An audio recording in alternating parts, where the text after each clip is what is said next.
ስሜ ሸሪፍ ሀጂ ኑር ይባላል። የቤኒሻንጉል ጉሙዝ ክልላዊ መንግስት የርዕሰ መስተዳድርና ካቢኔ ጉዳዮች ጽህፈት ቤት ኃላፊ። ያው ዛሬ እዚህ እንግዲህ የተገኘንበት ቦታ የክልሉ መስተዳድር ስራ ቦታ ወይም ያው ግቢ ውስጥ ነው አሁን ያለ ነው።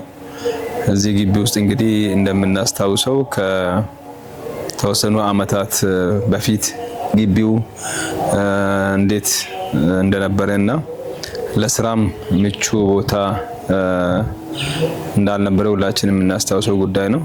ግን ከለውጡ ማግስት ጀምሮ እንደ ክልልም እንደ ሀገርም ብዙ የተሰሩ ስራዎች እንዳሉ ሆኖ ያው ወደዚህ ተቋም ደግሞ በምንመጣበት ጊዜ ያው ከግቢውን ጀምሮ አጠቃላይ የስራ ክፍሎቻችን ምቹ ከማድረግ አንፃርና ከዛ ጋር ተያይዞ ደግሞ ያው ተቋሙ የተለያዩ ህዝባዊ ስብሰባዎች የሚከናወኑበትና የክልሉ ከፍተኛ አመራሮች የሚሰሩበት አካባቢ እንደመሆኑ መጠን ያው ክልሉንም ሊመጥን የሚችሉ የአገልግሎት መስጫ ክፍሎች ማዘጋጀት የግድ ነው የሚለው።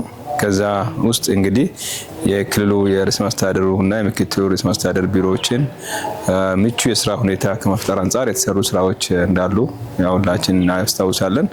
ከዛ ቀጥሎ ደግሞ የመሰብሰቢያ ቦታዎቻችን የካቢኔ አዳራሽም እንደዚሁም ሌሎች አዳራሾችም በአዲስ መልክ ሪኖቬት ያደረግናቸው ወደ 3-4 የሚሆኑ አዳራሾች አሉ። እነዚህ አዳራሾች ያን ሙሉ ሰርቪስ ነው እየሰጡ ያሉት። በአሁኑ ሰዓት ተጠናቆ አገልግሎት እየሰጡ ነው ያሉት።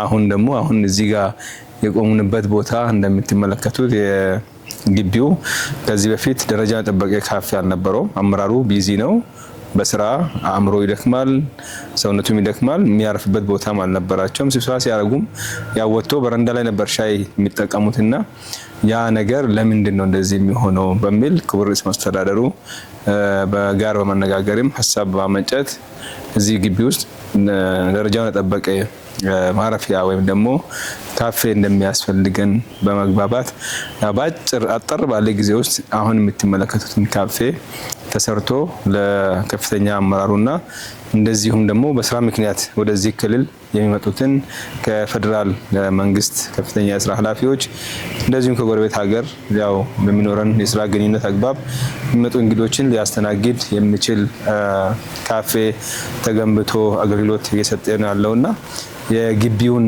ገጽታ ሙሉ በሙሉ እየቀየረ ነው ብሎ መውሰድ ይቻላል።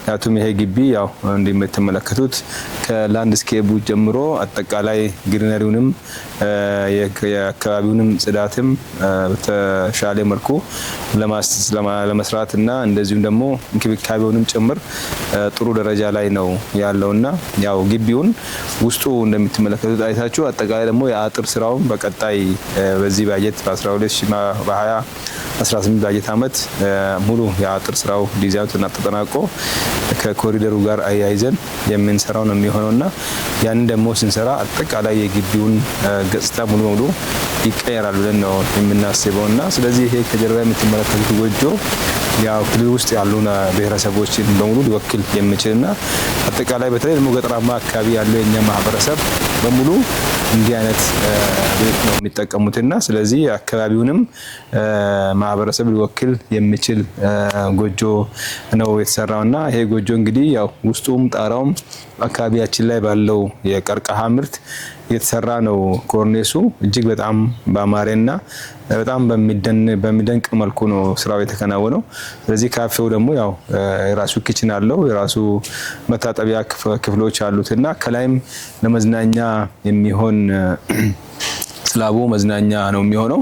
ስለዚህ የራሱ የሳር ተነጥፎለት አንዳንድ ጊዜም እዛ አካባቢ ላይ አመራሩም እየወጣ እየተዝናና ሻይ ቡና እያለ አእምሮውን የሚያድስበት ቦታ ነው የሚሆነውና ስለዚህ እጅግ በጣም የሚያምር አካባቢ ነው ብሎ መውሰድ ይቻላል ማለት ነው።